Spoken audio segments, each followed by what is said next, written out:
अगर हम infinity stones को साइड पर कर दें तो वाइब्रेनियम एमसीयू की सबसे स्ट्रॉन्गेस्ट मेटल है। और जैसा कि हमने ब्लैक पैंथर में देखा कि वाइब्रेनियम अर्थ पर एक मीटेओराइट की शक्ल में मिलियंस ऑफ ईयर्स अगो पहले पहुंचा था यहाँ पर, और अब वो वकांडा में मौजूद है। वकांडा की बात बाद में करेंगे। अभी मैं बात करने जा रहा हूँ उन जगहों की जहां पर एमसीयू में हमने वाइब्रेनियम को देखा है।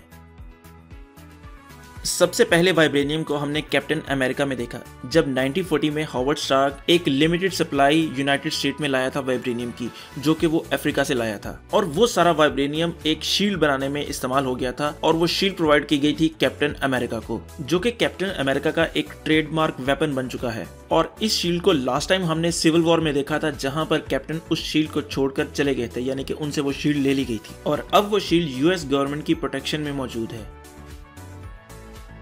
वकांडा के अलावा जिस बंदे के पास सबसे ज्यादा वाइब्रेनियम मौजूद था वो था क्लॉ, जो कि अब नहीं रहा, ब्लैक पैंथर में हमें पता लग चुका है जैसे। और उसने ये सारा वाइब्रेनियम वकांडा से ही चुराया हुआ है, और पहली दफा उसने ये काम 1992 में किंग के भाई के साथ मिलकर किया, जहां पर उसने अपनी जान जोखिम में डालकर वकांडा से एक बड़ी मिकदार में वाइब्रेनियम वहां से चोरी किया था। और क्लॉ के बाएं हाथ पर जो सोनिक कैनन लगा हुआ है वो भी वाइब्रेनियम से ही बना है। और आखिरी चीज जो उसने वाइब्रेनियम के मुतालिक चुराई थी वो था ब्रिटिश म्यूजियम में मौजूद एक आर्टिफैक्ट, जिसको चुराने में एरिक किलमोंगर ने भी एक अहम किरदार अदा किया था। इसके बाद वाइब्रेनियम को हमने देखा अल्ट्रॉन के पास, और उसके पास ये कहां से आया था? उसने भी वो सारा वाइब्रेनियम क्लॉ से ही लिया था, जो कि उसने वकांडा से चोरी किया था। और वो सारे वाइब्रेनियम को यूज करके अपनी एक परफेक्ट फॉर्म बनाना चाहता था, जिसके लिए उसने डॉक्टर हेलन चो की क्रेडल टेक्नोलॉजी का भी यूज करने की कोशिश की, मगर उसका प्लान फ्लॉप हो गया और एवेंजर्स ने बचा लिया सब कुछ। इसके बाद जिसके पास वाइब्रेनियम मौजूद है वो है विजन बजाते खुद। विजन की पूरी बॉडी जो है वो एंड्रॉयड है, लेकिन वो वाइब्रेनियम एलॉय से बनाई गई है।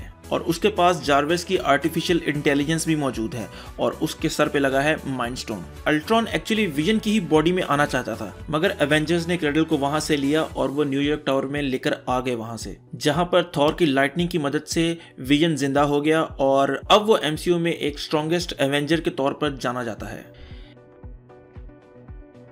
इसके बाद बारी आती है बकी की, जो कि विंटर सोल्जर के नाम से भी जाना जाता है। अब इस बात का कोई एविडेंस तो मौजूद नहीं है कि सोवियत यूनियन के पास भी वाइब्रेनियम मौजूद था, जिससे उन्होंने उसका बायां हाथ बनाया। मगर हाँ, ब्लैक पैंथर को देखने के बाद यहाँ पर एक बात जरूर कही जा सकती है कि जब वो वहां पर रिकवर हो रहा है वकांडा में, तो उसका जो बायां हाथ है वो अब यकीनन वाइब्रेनियम से ही बना होगा।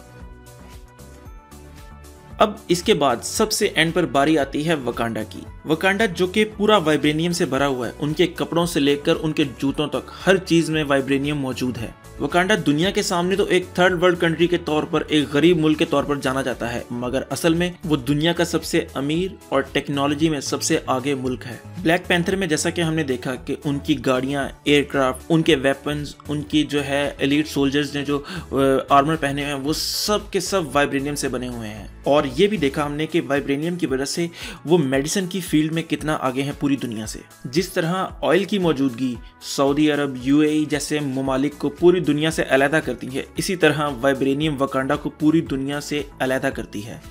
जहाँ तक मुझे लगता है कि सारा वाइब्रेनियम मैंने कवर कर लिया है। अगर आप लोगों को लगता है कि कोई वाइब्रेनियम मेरी नज़र से मिस हो गया है, जो मैं नहीं बता सका, जो मुझे याद नहीं रहा, तो वो आप मुझे कमेंट करके बताएं।